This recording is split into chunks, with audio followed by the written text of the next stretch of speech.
এবং দুই দল দেখছি এখন পর্যন্ত একদল ইতিহাস দিয়ে এক দলকে ছোট করার চেষ্টা করছে, আর দল ধর্ম দিয়ে ছোট করার চেষ্টা করছে।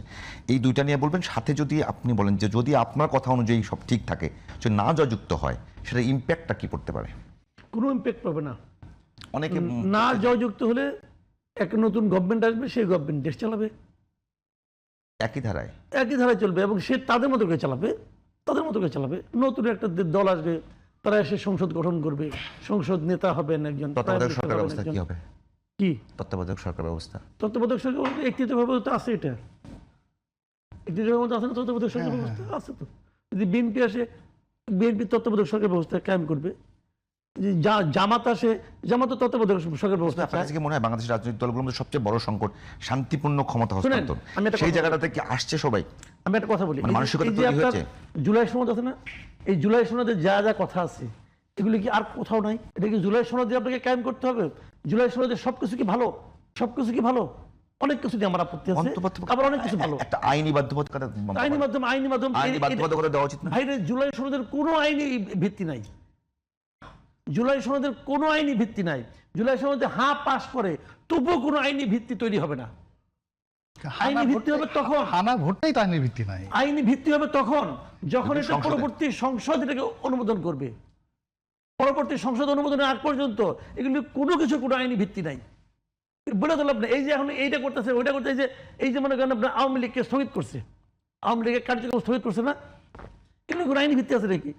আগামী গভর্নমেন্ট যখন আসবে, আসে নিয়ে একটা সংসদ হবে, যদি সেই সংসদ প্রথম 30 দিনের মধ্যে এই ব্যাপারে কোনো সিদ্ধান্ত না নেয়, যদি না নেয়, অথবা না, কিছুই বললো না, চুপচাপ বসে থাকলো, তাহলে এই জিনিসটা বাতিল হয়ে যাবে। যত অধ্যাদেশ আছে সব বাতিল হয়ে যাবে।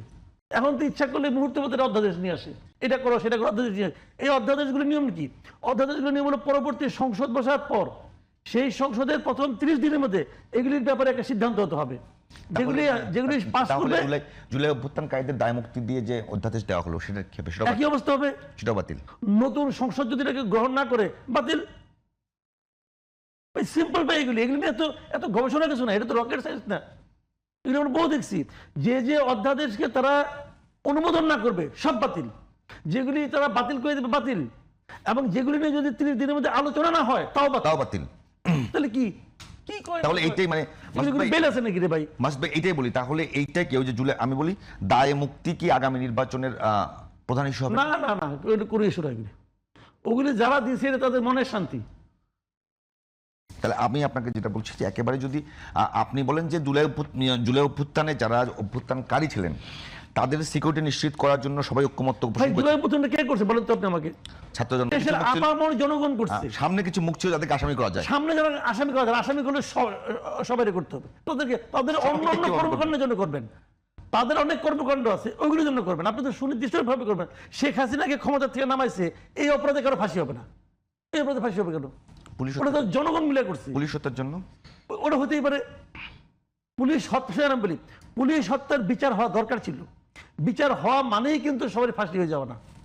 বিচার হওয়া মানে কিছু কিছু ঘটনা ছিল, যে ঘটনাগুলি বিপ্লবের জন্য প্রয়োজনীয় ছিল, সেটা বিচার হলেই বুঝতো।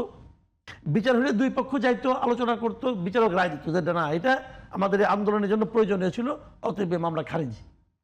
আওয়ামী লীগ কিন্তু ওইটা বলছে না যে অভ্যুত্থানের সময়, অভ্যুত্থান পরবর্তী যে ঘটনাগুলো ঘটেছে সেগুলো নিয়ে সবচেয়ে বেশি কথা বলছে তারা। আওয়ামী লীগ কি বলছেন আপনি? আওয়ামী লীগের ব্যাপারে আমার ব্যাপার না। অনেকে বলছে যে জুলাই অভ্যুত্থান এবং যদি না জয়যুক্ত হয়ে যায়, আওয়ামী লীগের দেশে ফিরে আসা এবং আওয়ামী লীগের রাজনীতিতে প্রতিষ্ঠিত হওয়ার সুযোগ এগুলোর সঙ্গে কোনো সম্পর্ক নাই। জয়যুক্ত হলেও আওয়ামী লীগের দেশে ফেরত আসবে না। কেন আসবে না? কারণ আওয়ামী লীগের কি গভর্নমেন্ট কোনো আইনগতভাবে আওয়ামী লীগকে নিষিদ্ধ করা হয়েছে?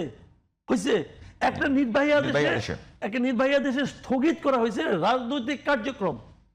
আওয়ামী লীগের যদি রাজনৈতিক দল থাকে, একটা অফিস থাকে, আওয়ামী লীগের যে এলাকায় যে সভাপতি আছে, সেই সভাপতিকে নিষিদ্ধ করা হয়নি তো, অফিসটাকেও নিষিদ্ধ করা হয় নাই। বলছে তুমি ওখানে যে মিটিং করতে পারবে না, তুমি যে একটা মিছিল করতে পারবে না। রাজনৈতিক কার্যক্রম স্থগিত করছে, তাও নিষিদ্ধ করে স্থগিত করছে। তাহলে ভোটের সঙ্গে না ভোটের সঙ্গে আওয়ামী লীগের ফেরা না ফেরা কি সম্পর্ক? আওয়ামী লীগের ফেরা না ফেরার সঙ্গে সম্পর্ক হলো যে মামলাটা হয়েছে সেই আইসিটি, সেই মামলার উপর ডিপেন্ড করবে আওয়ামী লীগের ফেরা না ফেরা। এর সঙ্গে না কি সম্পর্ক? আজকে মানুষে ভয় দেখায়, ফালতু।